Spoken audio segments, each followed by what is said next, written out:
Okay. You can talk? Yes, said Keygon the dragon. That's great, said Lily Beth. Now we can talk and take rides across the sky, said Lily Beth so excitedly. Oh, it'll be wonderful. She said, we'll have so much fun. No, said Keygon the dragon. Dragons are forbidden from leaving Cloud City, the home of dragons and unicorns. I just got special permission to come here and thank you for helping me. Really? Asked Lily Beth. Sure, said Keygon the dragon. They understand that I had to do it. I just had to. You protected me when I was little, and you didn't have to do that. It was wonderful growing up, with you always there, until I was big enough to fly home to Cloud City and rejoin my people. You didn't need to do any of that. Yes, I did, said Lily Beth. And so didn't I, said Keygon the dragon. That's why I'm here, because I wanted you to know how much you meant to me, and that I will never forget you. And I'll never forget you, said Lily Beth.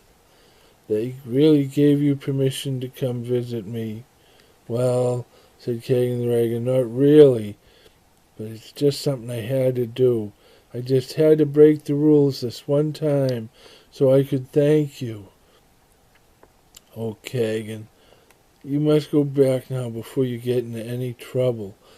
No, I think I'll be okay, said Keygon the dragon, because they can't understand why I hatched 100 years early, and they think that it might have something to do with some ancient prophecy about a dragon being born out of season and leading the dragons and unicorns back to Earth to one day run on the land, swim in the sea, and fly through the skies like we used to.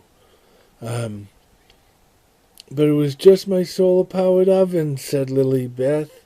It wasn't a prophecy. I know, said Keygon the dragon, but they don't have to know that, he said with a smile. Oh, I hope I didn't do anything wrong, said Lily Beth. I don't want to see you get in trouble. No, don't worry about that, said Keygon the dragon. I won't get into any trouble, but I have to go back now, he said. And you promise that you won't be helping any more dragons to hatch with your solar oven. Yes, I promise, said Lily Beth. Well then, this is goodbye, said Keygon the dragon, as he flew back towards Cloud City, where the dragons and unicorns all live. Oh, how I would love to have visited Cloud City just once, thought Lily Beth to herself.